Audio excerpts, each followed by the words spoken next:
Welcome to the Tech Egg. Don't get scrambled. Enjoy the video. You start by verifying a valid Microsoft 365 subscription and admin access. Without that, you cannot assign licenses or deploy. Next, back up your important files.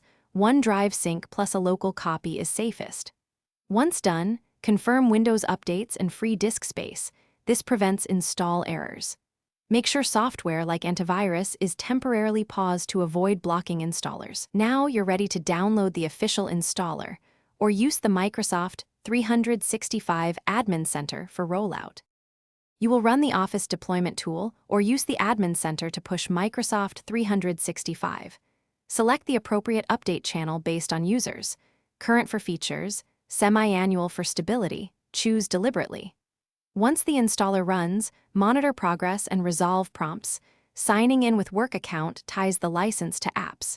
If migrating mail, enable Exchange Online and import PSDs now. Migrating mail early avoids duplicate sync later.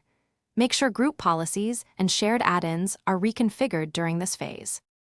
You finish by signing into an Office app and confirming activation under File Account. That validates the rollout. Next, re-enable antivirus, update device drivers, and test OneDrive and Outlook sync to confirm data flow. If users report missing templates or add-ins, reapply them and restart apps. If activation or functionality fails, run Settings Apps Microsoft 365 Modify and choose Online Repair. That often fixes corrupted files. Finally, document changes and inform users about new features and support contacts. Thanks for watching. Consider subscribing if I helped unscramble your problems.